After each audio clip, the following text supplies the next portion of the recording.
ஆண்டவராக இயேசு கிறிஸ்துவின் நாமத்தினாலே மீண்டும் இந்த ஆன்மீக அறிவியல் நிகழ்ச்சியில் உங்களை சந்திப்பதில் ரொம்ப சந்தோஷம். தொடர்ச்சியாக தியாலஜி, இறையியல் பற்றி இதில் நம்ம பார்த்துட்டு இருக்கிறோம். அறிவியல், இந்த இறையியல், இந்த ரெண்டுத்தையும் நம்ம கம்பைன் பண்ணி பார்த்துட்டு இருக்கிறோம். இன்றைக்கி நம்மோட பிரதர் ரூபன் வந்திருக்கிறாங்க. நேரடியாக அவர்கிட்ட நம்ம பார்க்க போகிறோம். Praise lord brother. Praise lord. நான் ரொம்ப போன எபிசோட் முடிச்சுட்டு பர்பஸ் ஆஃப் மனுஷனுடைய படைப்பின் பர்பஸ் என்ன அப்படிங்கிறதுல நம்ம அடுத்து இதை பார்க்க போகிறோம் அப்படின்னு தான் நம்ம முடித்தோம். ஸோ இப்போ நேரடியாகவே நான் கேள்விக்கு வந்துடுறேன். இப்போ அந்த பர்பஸ், ஒரு மனுஷனுடைய படைப்பினுடைய நோக்கம், அதான் அதனுடைய அர்த்தம். ஆமாம். நம்ம அதை மேற்கொண்டு அது என்ன இந்த நேரத்தில் நான் அவங்களுக்கு ஒன்று சொல்லிடுறேன். நீங்கள் இந்த எபிசோடை பார்க்கறதுக்கு முன்னாடி போன எபிசோடையும் பார்த்துருங்க. அப்போ உங்களுக்கு இணைச்சி பார்க்கும்போது உங்களுக்கு யூஸ்ஃபுல்லாக இருக்கும். சொல்லுங்கள் brother. Praise lord. Once again thanks for your invitation. So last time நம்ம எப்படி பார்த்துருந்தோம்னா, what is a purpose of life, அதை கொஞ்சம் டீட்டெயில்டாக பார்க்கலாம் அப்படிங்கிற மாதிரி நம்ம பார்த்துருந்தோம். ஸோ இந்த சீரீஸில் நம்ம எப்படி எடுத்துகிட்டு போகிறோன்னா, இதில் ஒரு பீஸ் மாதிரி என்ன இருக்குன்னா, எப்படி நம்ம இன்னொருத்தவங்களுக்கு நம்மளுடைய ஃபெய்த்தை ஷேர் பண்ணுறது, அவர் பிலீஃபை ஷேர் பண்ணுறது, அதுக்கேற்ற மாதிரி பாயிண்ட்ஸையும் நம்ம எடுத்துகிட்டு போகிறோம்.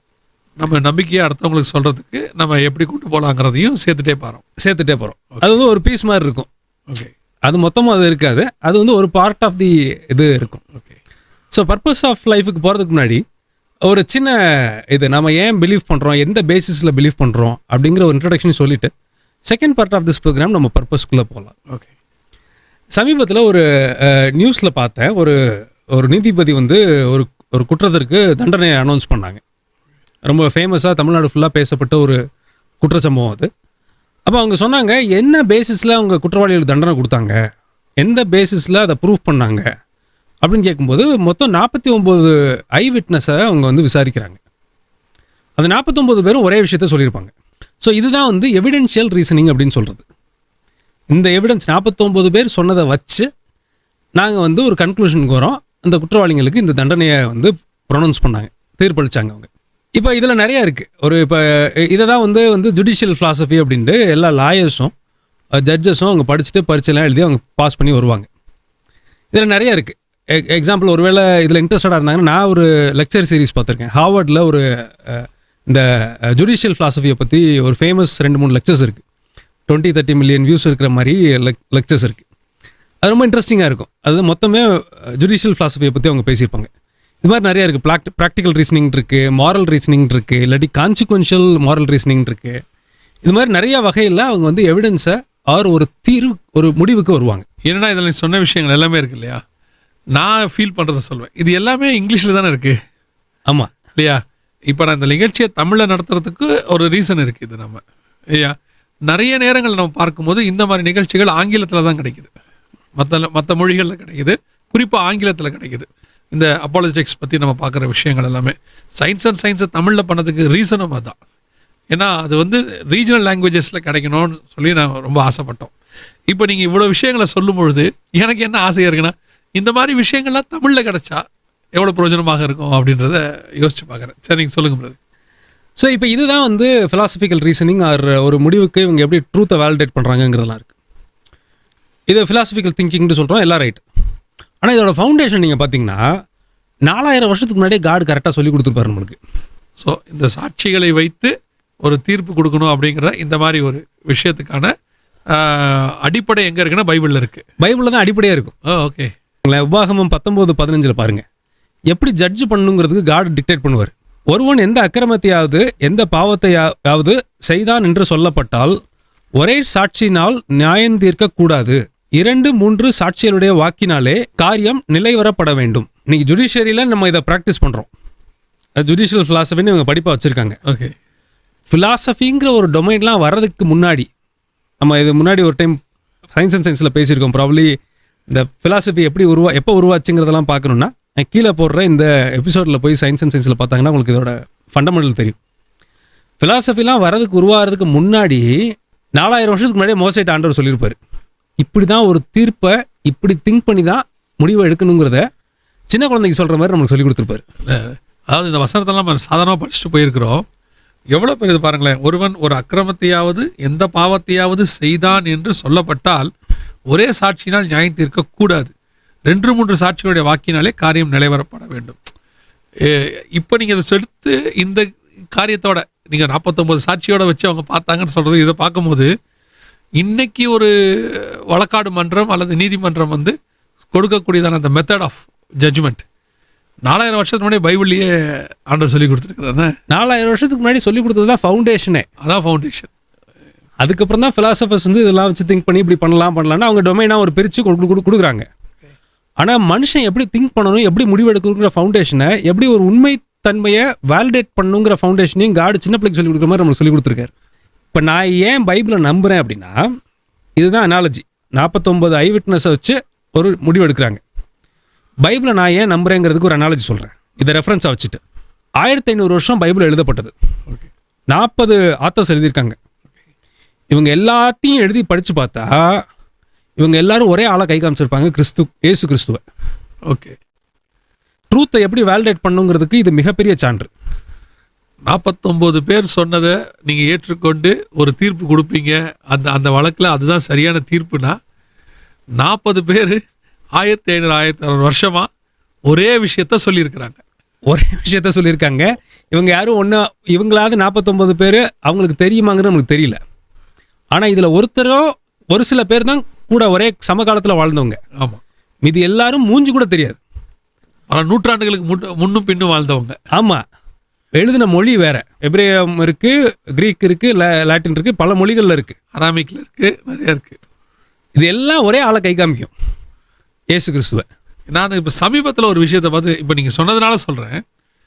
ரெவலேஷன் வெளிப்படுத்தின விசேஷத்தை 6ஆம் அதிகாரத்தை படிக்கும்போது சகரியாவின் புஸ்தகம் 1ஆம் அதிகாரத்தை படிக்கிறோம். சகரியா என்பது ஏறக்குறைய யோவான் வருவதற்கு ஒரு 700-800 வருஷத்துக்கு முன்னாடி உள்ள ஒரு ஆள். சகரியா எழுதினது ஹீப்ரூவில் எழுதியிருக்கிறார். இவர் வந்து கிரீக்கில் எழுதியிருக்கிறார். அவர் வந்து பலிபிடத்தண்டையில் இருந்த பகரியாவின் மகன் இருக்கு. இவர் வந்து ஒரு மீனவர், படிப்பறிவு இல்லாதவர்னு சொல்லியிருக்கு. 2 பேரும் ஒரே விஷயத்தை துல்லியமாக எழுதியிருக்காங்க.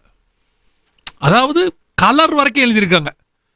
இது எப்படி சாத்தியம்னு நான் பிரமிச்சேன் சமீபத்தில். இப்போ இதோட சேர்த்து கனெக்ட் பண்ணி பார்க்கும்போது அமேசிங்காக இருக்குது. இப்போ நான் சில பேர் சொல்லுவாங்க, காணாத நீங்கள் நம்புறீங்க. அந்த நீதியரசரும் போய் பார்க்கல அந்த சம்பவத்தை. ஆமாம், சம்பவத்தை பார்க்கல. ஆனால் அவங்க எப்படி கரெக்டாக தீர்ப்பு கொடுக்கணுங்கிறதுக்கு மெத்தடாலஜி இருக்குது. இந்த மெத்தடாலஜியை வச்சு பார்த்தா பைபிள் சத்தியமாக மட்டும்தான் இருந்தே ஆகணும். எனக்கு அதான் சில நேரம் சொல்லுவோம், நம்மளுக்கு வந்து இக்னோரன்ஸில் ஆரம்பத்தில் அதோட மேன்மை நம்மளுக்கு தெரியாது. ஒரு விஷயத்தை படிக்கும்போது அதை படிக்க அதோட மேன்மை தெரிஞ்ச பிறகு இதை புரிஞ்சுக்கிற அளவுக்கு காட் நம்மளுக்கு கிருபை கொடுத்துருக்காங்கிறது மிகப்பெரிய வரமாக நான் பார்க்குறேன். சமீபத்தில் ஒரு டிவி ப்ரோக்ராமில் ஒரு நான் பிலீவர், அதாவது இயேசு கிறிஸ்துவை அறியாதவர் அல்லது ஒரு மிடில் மேன், நார்மல் பர்சன், அவர் பேசும்போது சொல்கிறாரு, அவர் கேஷுவலாக சொல்லிட்டு போகிறார். அதில் அவர் சொல்கிறாரு, இதிகாசங்களுக்கும் இயேசு கிறிஸ்துவுக்கும், ஆனால் அது கிறிஸ்டியன் ப்ரோக்ராம் இல்லை, அது வந்து ஒரு செக்குலியர் ப்ரோக்ராம். அவர் வந்து எதை சொல்ல வர்றாருன்னா, பைபிளை உயர்த்தி பேச வரவோ கிறிஸ்துவை உயர்த்தி பேசவோ அவர் வரல. மற்ற காரியங்களை சொல்லிகிட்டே வரும்போது ஒரு கேஷுவலாக ஒன்று சொல்கிறாரு, என்னங்க இயேசுவை பார்த்ததுக்கு நான் 500 சாட்சி இருக்குதுங்க, இதெல்லாம் பார்த்ததுக்கு சாட்சி இருக்குதாங்க அப்படின்னு கேட்குறாரு. அவர் பைபிளுக்காக வாதாடலை. இப்போ நம்மள மாதிரி கிறிஸ்டியன் ப்ரோக்ராம்லாம் இல்லை. அவர் சொல்கிறாரு, அதுக்கு அதை பல விஷயங்களை கம்பேர் பண்ணி பேசிட்டே இருக்கும்போது, ஏங்க இயேசுவை பார்த்தாருன்னு ஒரு 500 பேர் சொல்கிறான் இல்லைங்க, அந்த மாதிரி இவங்களெல்லாம் பார்த்ததுக்கு சாட்சி இருக்காங்க யாராவது? என்ன ஒரு நான் பிலீவருக்கு கூட இது வந்து ஒரு நீங்கள் சொன்னக்கூடிய அந்த விட்னஸ் அவ்வளோ அழகாக இருக்குது. அமேசிங். ஆக்சுவலி இது ஒரு புறம். சயின்டிஃபிக் பிலீஃபை பற்றி பேசும்போது ஒரு நோபல் லாரியட், அவர் பேர் பார்த்திங்கன்னா ரிச்சர்ட் ஃபைன்மேன், அவர் என்ன சொல்கிறாரு, சயின்டிஸ்டோட ப்ராப்ளத்தை பற்றி அவர் சொல்கிறாரு, நீங்கள் ஸ்க்ரீனில் பார்க்குற மாதிரி, outside of their particular area of expertise scientist or just as dumb as a next person. ஒரு சயின்டிஸ்ட்டும் ஒரு பெரிய வானலாவிய கண்டுபிடிப்பு கூட அவர் கண்டுபிடிச்சிக்கிட்டோம். ஆனால் அவர் ஏரியாவை தவிர மீதி விஷயங்களை கேட்டிங்கன்னா பாமரனுக்கு எந்த அளவுக்கு அறிவு கூர்மையோ இல்லாட்டி அதில் எந்த அளவுக்கு தெரிஞ்சிருக்குமோ அந்த சயின்டிஸ்ட்டுக்கும் தெரியும் அப்படிங்கிறார். அவருக்கு அவருடைய ஃபீல்டை தவிர மிச்சம் எதை கேட்டாலும் மற்றவங்க எப்படி வந்து ஒரு ஒன்றும் தெரியாமல் முழிச்சுக்கிட்டு நிற்பாங்களோ அந்த மாதிரி தான் இவங்களும் நிற்பாங்கன்னு ஒரு கோலிக்கெல்லாம் சொல்கிறேன் நான். அதுதான் அவர் அழகாக சொல்கிறார். ஓகே. ஆனால் நம்ம பார்க்குற நம்ம என்ன நினச்சிக்கிறோன்னா, இவர்கள் எல்லாரும் தேவனுடைய தூதர்கள் மாதிரியும் இவங்க சொல்கிறதெல்லாம் வேத வாக்குங்கிற அளவுக்கு நம்ம நம்பிடுறோம். இன்னும் ஒரு படி மேலே போயிடுறோம். சயின்ஸு அவங்களுக்கு தெரிஞ்சா எல்லாம் தெரிஞ்சதுன்னு நம்மளே நினச்சிக்கிறோம் அவங்கள பற்றி. ஆமாம், அவங்களுக்கு சயின்ஸ் தெரிஞ்சு ஒரு சயின்டிஃபிக்கலி ஒரு விஷயத்த சொல்லிட்டா மற்றபடி உலகத்தில் இருக்கிற அத்தனை ஃபீல்டும் அவங்களுக்கு தெரிஞ்சிடும்ன்ட்டு நம்ம அவரே சொல்லிட்டாரு அப்படின்றோம் இல்லையா? ஆமாம். எனக்கு தெரிஞ்சு ஃபிசிக்ஸ் தெரிஞ்ச சயின்டிஸ்ட்டுக்கு கெமிஸ்ட்ரி தெரியுமா தெரியல. ஃபிசிக்ஸ்லேயே இன்னொரு டொமைன் தெரியாதவருக்கு. அப்படி அதுக்குள்ளேயே எக்கச்சக்கமான கிளாசிஃபிகேஷன்ஸ் இருக்குது. ஒரு கிளாசிஃபிகேஷனில் எக்ஸ்பர்ட்டாக இருக்கிற ஆளுக்கு அதுக்கு பக்கத்தில் இருக்கிற கிளாசிஃபிகேஷனில் எக்ஸ்பர்ட்டாக இருக்கணும்னு அவசியம் இல்லை. ஓகே, வழக்கம் போல் நானும் அந்த அவரை பற்றி பேசக்கூடாதுன்னு நினைக்கிறேன். ஆனால் வந்துடுறாரு ஹாக்கின். நம்ம இதுக்குள்ளே நம்ம சீஃப் கெஸ்ட் அவர் தான். ஹாக்கினை பற்றி இன்னொரு ஃபேமஸ் சயின்டிஸ்ட் சொன்னதை நான் படித்தேன். ஹாக்கினுக்கு ஒரு பேசிக்ஸ் ஆஃப் ஃபிலாசபியே தெரியாது. இப்போ சொன்னேன் இல்லையா, இந்த ஃபிலாசபி சொல்லி கொடுத்த ஒரு மெத்தடாலஜியை வச்சு தான் அவங்க தீர்ப்பு கொடுத்தாங்க. ஆமாம். ஆனால் ஹாக்கிங் என்ன சொல்லுவார்னா ஃபிலாசபி இஸ் டெட்டும்பார்.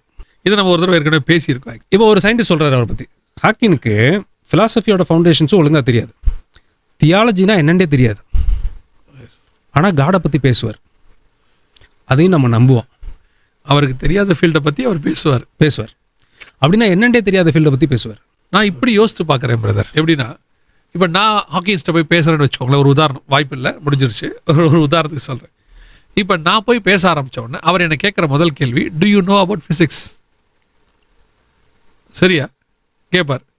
அப்படி இல்லை சார் எனக்கு ஃபிசிக்ஸ் தெரியாது, ஆனால் நான் உங்களை ஒரு கேள்வி கேட்க வந்தேன் அப்படின்னா என்ன அவர் முதல்ல அதுக்கான தகுதியாகவே எடுத்துக்க மாட்டார். அமேசிங் பாயிண்ட் நீங்கள் சொன்னது இல்லையா? நீ என் ஃபீல்டை பற்றியே தெரியாமல் என்கிட்ட கேட்க வரீங்கன்னா நீ யார்? ஒரு இசையமைப்பாளர், அவர் ஒருத்தர் கேள்வி கேட்காத, அவர் திருப்பி அவர் கேட்குறாரு, உனக்கு இசையை பற்றி என்ன தெரியும் அப்படின்னு கேட்குறாரு. அப்போ இசையை பற்றி தெரியாத நீ எப்படி என்னை இசையை பற்றி பேசலான்னு அவர் சொல்கிறாரு. இந்த கொஸ்டின் ஹாக்கினுக்கும் பொருந்தும் தானே? எக்ஸாக்டாக பொருந்தும். பைபிளை பற்றியே தெரியாமல், தியாலஜி தெரியாமல் நீங்கள் எப்படி கடவுளை பற்றி பேசலாம் அப்படின்னு நம்ம கேட்கலாம்ல வர. அந்த கொஸ்டின் தான் நம்ம மனுஷங்களுக்கு யாருக்குமே வரதில்லை. அந்த ஹாக்கிங் சொல்லிட்டாரா அப்படின்னு அந்த பிராண்டை கேட்ட உடனே இவங்களுக்கு மூளை என்ன யோசிக்கும்னா, அவர் சொன்னால் கரெக்டாக தானே இருக்கும். அந்த மாயையில் போய் விழுந்தவங்க தான். இப்போ நீங்கள் சொன்ன பிரில்லியன் பாயிண்ட், அவருக்கு தியாலஜி தெரியுமா? தியாலஜியில் ஃபவுண்டேஷன் ஏபிசிடியாவது தெரியுமான்னு கேட்டால் தியாலஜினா என்னண்டே தெரியாது அவருக்கு. தியாலஜி தெரியணுன்ற அவசியம் இல்லை, தியாலஜிங்கிற டொமைனையே அவர் நம்பாதாள். ஓகே, அந்த டொமைனில் அவருக்கு உள்ள என்னங்கிறதும் தெரியாது. ஆனால் அவர் காடை பற்றி பேசுவார். நல்லா இருக்குல்ல? இப்போ நான் ஒருவேளை இப்படி யோசிக்கிறேன், ஒருவேளை நான் அவர்கிட்ட போய் பேசணும், ஹாக்கின்கிட்ட பேசணுன்னா முதல்ல நான் கொஞ்சமாவது அந்த ஃபிசிக்ஸை படிச்சுட்டு அதில் உள்ள காரியங்களை தெரிஞ்சுக்கிட்டு தானே போய் பேசணும். அதுக்கப்புறம் ஃபிசிக்ஸில் அவரை நான் மடக்கணும்னு ஒரு இடத்துக்கு வரணும். நான் அதை படிக்கவே இல்லை, தென் எப்படி பேச முடியும் இல்லையா? அவர் தியாலஜியே படிக்காமல் தியாலஜிக்கான ரிசல்ட்டை கொடுத்துட்டு போகிறாரு. இதுதான் சொல்யூஷன்னு சொல்கிறாரு, இப்படி தான் கிரியேட் பண்ணியிருக்கணும்னு சொல்கிறாரு. இதையும் உலகம் நம்புது. இதனால தான் இந்த ரிச்சர்ட் ஃபைன்மேன் சொல்லுவார், நான் இப்போ கொஞ்ச நேரத்துக்கு முன்னாடி சொன்ன மாதிரி, ஒரு சயின்டிஸ்ட் அவருடைய டொமைனை விட்டுட்டு நீங்கள் வெளில பார்த்தீங்கன்னா is just as ignorant a layman. சாமானியனுக்கு என்ன தெரியுமோ அதை விட கம்மியாக கூட தெரிஞ்சிருக்கும். சரி, இப்போ ஒரு கான்ட்ராஸ்ட்டை பார்ப்போம். பால் சூடாகிட்டு இருக்கு. ஏன் சூடாகுது அப்படின்னு கேட்டால் சயின்டிஃபிக்கல் பெர்ஸ்பெக்டிவில் என்ன சொல்லுவோம் அப்படின்னா, இது answer number 1, scientifical perspective. Scientifical பெர்ஸ்பெக்டிவில் என்ன சொல்லுவோம் அப்படின்னா, அதில் ஹீட் ட்ரான்ஸ்ஃபர் நடக்குது. தீங்கிற டெம்பரேச்சர் கூடும்போது அந்த மாலிகுல்ஸ்லாம் சூடாகி பால் சூடாகுது. அது உள்ளே என்னென்ன சேஞ்சஸ் நடக்குதுங்கிறதெல்லாம் சொல்லுவோம். இது சயின்டிஃபிக்கல் பெர்ஸ்பெக்டிவ். இதெல்லாம் கரெக்டாக சொல்லிடும் சயின்ஸ், இல்லைன்னு நான் சொல்ல. ஆனால் உங்ககிட்ட கேட்டால் தான் தெரியும் பாயிண்ட் நம்பர் 2, பால் ஏன் சூடாகுது. பால் ஏன் சூடாகுதுன்றதை இப்போ நீங்கள் தான் சூடு பண்ணுறீங்க அப்படின்னா உங்களுக்கு மட்டும்தான் தெரியும். காலைல எந்திரிச்சிருக்கீங்க, ஒரு ஃப்ரெஷ்னஸ் வரணும். டீ போட்டு குடித்தா ஃப்ரெஷ்னஸ் வரும், அதுக்கு சூடாகுது. இதுதான் வியூ ஆஃப் பர்பஸுங்கிறது. ஓகே, நம்ம ஆரம்பிக்கும் போது இந்த பர்பஸுங்கிறதுல ஆரம்பித்தோம்ல, வியூ ஆஃப் பர்பஸுங்கிறது தான். உங்களுக்கு டயர்டாக இருக்குது, டீ குடித்தா ஃப்ரெஷ்ஷாகும் நீங்கள் ஃபீல் பண்ணுறீங்க, அதனால் பால் சூடாகுது. ஓகே, இது ரெண்டுக்கும் மாற்று கருத்து கிடையாது. அது ப்ராப்பர்ட்டி, அதாவது சயின்டிஃபிக்காக சொல்லுது எந்த மெத்தட்னால அது சூடாகுது, அந்த ப்ராப்பர்ட்டிஸ் சேஞ்சஸ் என்ன நடக்குது அப்படிங்கிறதெல்லாம் சொல்லுது. ஆனால் இந்த வியூ ஆஃப் பர்பஸை சயின்ஸ் சொல்ல முடியுமான்னு கேட்டால் எந்த காலத்துலையுமே அதால் சொல்ல முடியாது. பால் எப்படி சூடாகுதுன்னு வேணால் சயின்ஸ் சொல்லும், ஏன் சூடாகுதுன்னு சயின்ஸ் சொல்ல தெரியாது. ஸோ இப்போ இந்த பர்பஸ் தான் ரொம்ப ரொம்ப முக்கியமாக நான் பார்க்குறேன். இந்த பர்பஸை சொல்லிக் கொடுக்குறதுக்கு தான் ஒரு டிசிப்ளினாக காட் கொடுத்துருக்காரு, தியாலஜி. அதை படிக்கிறதுக்கு ஒரு புக்கு கொடுத்துருக்காரு, அது பேர் பைபிள். ஒவ்வொரு எபிசோட்லையும் நம்ம இதைத்தான் முன்னிலைப்படுத்துகிறோம். அதாவது சயின்ஸ் அண்ட் சயின்ஸில் எப்படி கிரியேஷனை, எவல்யூஷன் தியரி, பிக் பேங் தியரியை முன்னிலைப்படுத்தணுமோ அதில் வந்து பர்பஸ் அண்ட் தியாலஜி இதை தான் நம்ம வந்து இயற்பியல் இதை தான் இதில் வந்து முன்னிலைப்படுத்துகிறோம். ஆமாம். ஸோ இதை நம்ம படைச்சவரை கடவுளை தவிர வேறு யாருமே நமக்கு சொல்லித்தர முடியாது. ஆப்வியஸ்லி. ஏன்னா நீங்கள் பாலை நீங்கள் சூடு பண்ணுற ஆளுக்கு தான் அதை காஃபி போடணுமா டீ போடணுமாங்கிறது உங்களுக்கு தான் தெரியும். எவ்வளோ சூடாக்கணும், ஏன் சூடாக்கணுன்றது நமக்கு தான் தெரியும். அது எல்லாமே உங்களுக்கு தெரியும். இப்போ இவங்க கேட்பாங்க, மனுஷ பர்பஸ் எதுக்கு நான் தெரிஞ்சுக்கணும்? உங்களுக்கு எல்லாருக்கும் நம்மளுக்கு எப்படி இருக்குன்னா, நம்ம ரொம்ப ஜாஸ்தியாக திங்க் பண்ணி எவ்வளோ புத்திசாலித்தனமாக பேசுகிறோம் அப்படிங்கிற ஒரு ஷேடோக்குள்ளே தான் உட்காந்துட்டு இவ்வளோ கொஷின் உங்களுக்கு வரும். ரைட்டுங்களா? பர்பஸே தெரியாமல் நான் வாழலாமே. இப்படி சொல்லுவாங்க, அதே வார்த்தை இப்படி சொல்லுவாங்க, ஏதோ வந்ததை சாப்பிட்டோம் போனோம் இருந்து போகிறோம், இதில் பற்றி நம்ம எதுக்கு வந்தால் தெரிஞ்சு என்ன பண்ண போகிறோம்? கேட்குறோம் இல்லைங்க. சரி, இதே கொஷின் நம்ம வேற எங்கேயாவது கேட்போமான்னு பார்ப்போமே. எக்ஸாம்பிள் நம்பர் 1, இந்த ஐடி கம்பெனிஸ்லாம் பார்த்தீங்கன்னா இந்த பெஞ்சுன்னு ஒன்று இருக்கும். பெஞ்சுனா அது ஒரு டேர்ம். ஃபார் எக்ஸாம்பிள் இப்போ ஒரு கம்பெனியில் வேலை பார்க்குறாங்க, கிளைண்ட் இன்டர்வியூன்னு ஒன்று வைப்பாங்க. அந்த கம்பெனி வந்து ஒரு கிளைண்ட்டுக்கு ஒர்க் ஆகும். இந்த கம்பெனியில் ஒர்க் பண்ணுற எம்ப்ளாயியை அவன் இன்டர்வியூ பண்ணுவான். அதில் பாஸ் ஆனதான் அந்த பர்டிகுலர் கிளைண்ட்டோட ப்ராஜெக்டில் இவங்க ஒர்க் பண்ண முடியும். ஒருவேளை நம்ம இந்த கேண்டிடேட்டு இங்கே எம்ப்ளாயியாக இருப்பார், அந்த கிளைண்ட் வைக்கிற இன்டர்வியூவில் ஃபெயில் ஆகிட்டார்னா அடுத்த ப்ராஜெக்ட் வர வரைக்கும் இவரை பெஞ்சில் உட்கார வச்சுருப்பாங்க. ஓகே. பெஞ்சுனா என்னென்னா சம்பளம் கொடுத்துருவாங்க, வேலை இருக்காது. இப்போ இதுக்கு என்ன அர்த்தம்னா, பர்பஸ் இல்லாமல் அவர் அங்கே உட்காந்துட்டு இருக்காருன்னு அசியூம் பண்ணிக்கோமே. ஓகே. இவர் ரொம்ப சந்தோஷமாக இருப்பாருங்க. எப்போ தூக்குவாங்க தெரியாது. ஓகே. அங்கே தான் சம்பளம் கொடுத்துட்றான்ல, சந்தோஷமாக அவங்க ஹாப்பியாக இருக்கலாம்ல. அடுத்த ஒரு 2 வருஷத்துக்கு இருப்பாங்களான்னு கேட்டால் இருக்க மாட்டாங்க. அங்கே மட்டும் இவங்க கரெக்டாக கேட்பாங்க, என்னங்க எப்படி சொல்லிட்டீங்க, பெஞ்சில் பர்பஸ் இல்லாமல் நான் உட்கார முடியுமா? இதெல்லாம் பார்க்குறேன் பூரா நீ பெஞ்சில் உட்காந்துருக்குன்னு சொல்ல மாட்டானா? நான் சும்மா உட்காந்து சம்பளம் வாங்கணுமா? அதில் மட்டும் நம்ம ஆட்களுக்கு நம்மளுக்கு நல்ல புத்தி வேலை செய்யும். நாங்கள் வந்து டீம் லீடர் ஆகணும், அதுக்கு மேலே வந்து ப்ராஜெக்ட் ஹெட் ஆகணும், ப்ராஜெக்ட் மேனேஜர் ஆகணும், டெலிவரி ஹெட் ஆகணும், இதெல்லாம் எங்களுக்கு தெரியுது. அங்கே இந்த கொஷின் வருமா? அங்கே வராது. சரி, பாயிண்ட் 2வது எக்ஸாம்பிள் சொல்கிறேன். பிள்ளைய ஸ்கூலுக்கு அனுப்புகிறாங்க. ஸ்கூலுக்கு அனுப்பும்போது அங்கே சொல்லி அனுப்புவாங்க, அது வந்து 8ஆம் கிளாஸில் எத்தனை மார்க் எடுக்கணும், 10ஆம் கிளாஸில் எத்தனை மார்க் எடுக்கணும், 12th எத்தனை மார்க் எடுக்கணும், அப்போ வந்து டாக்டர் ஆகணும், இன்ஜினியர் ஆகணும், எல்லாம் பர்பஸ்ஃபுல்லாக கரெக்டாக இருக்கணும்னு நினைக்கிறாங்க. அங்கே இவங்க சொல்லுவாங்களா, ஸ்கூலுக்கு போதுங்க, எதுக்கு போதுன்னு எனக்கு தெரியல, ஏதோ போயிட்டு வருது, நானும் சும்மா ஃபீஸை கட்டிக்கிட்டு இருக்கேன். யாராவது ஒரு பேரண்ட் சொல்லி நீங்கள் கேட்டிருக்கீங்களா? இல்லை, வயிற்றில் இருக்கும்போதே இப்போலாம் பர்பஸ் டிசைட் பண்ணிடுறாங்க. என் பிள்ளைய என்ன ஆக்கணும்னு எனக்கு தான் தெரியும் அப்படின்னு ஒரு முடிவுக்கே வந்துடுறாங்க இப்போ எல்லாரும். ஆமாம், ஒரு ஸ்கூலை பற்றி சொன்னாங்க, அவங்க ப்ரெக்னெண்ட்டாக இருக்கும்போதே அந்த ஸ்கூலில் போய் பதிஞ்சு வைக்கணுமா? ஆமாம், நானும் கேள்விப்பட்டேன் அதை. அதாவது ஒரு அட்வான்ஸ் ஜெண்டரே தெரிய வேண்டாம், நீங்கள் வந்துட்டு பே, அதுக்கப்புறம் தான் நீங்கள் ஜெண்டர்லாம் போயிட்டு பண்ணி ரிமைனிங் பே பண்ணிக்கலாம் நீங்கள். அந்த மாதிரி இருக்குது. இங்கே இந்த கொஷின் உங்களுக்கு வருமானு கேட்டால் வராது. ஓகே, சரி விடுங்க. எக்ஸாம்பிள் நம்பர் 3 சொல்கிறேன். 100 ரூபா கையில் இருக்குது, அப்பா பிள்ளைகிட்ட கொடுக்குறாரு, என்ன சொல்லுவார்? பார்த்து செலவு பண்ணுறா, இது அது எதுக்கு செலவு பண்ணணும் என்ன ஏதுன்றது ஒரு காரணத்தை சொல்லிடுவார். சாங்க அந்த 100 ரூபாய்க்கே ஒரு 100 ரூபாயை செலவு பண்ணுறதுக்கு பர்பஸாக இருக்கணும், பர்பஸ்ஃபுல்லாக இருக்கணுன்றது அந்த பிள்ளைக்கு இவங்க சொல்கிறாங்கல்ல. இந்த கொஷின் மட்டும் ஸ்பிரிச்சுவாலிட்டிக்கு வந்ததுன்னா, எதுக்கு நான் காடை பற்றி தெரிஞ்சுக்கணும், எதுக்கு நான் பர்பஸை கண்டுபிடிக்கணுங்கிற கொஷினை கேட்குறாங்க. அருமையான எக்ஸாம்பிள். உலகத்தில் பர்பஸ் இல்லாமல் ஒரு விஷயத்த உலகத்தில் யாருமே பண்ண மாட்டாங்க. அப்படி ஒரு ஆள் பண்ணுற பட்சத்தில் அதுக்கு இவங்க ஒரு பேர் கொடுப்பாங்க. என்ன பேர் கொடுப்பாங்கன்னு உங்களுக்கு தெரியும்?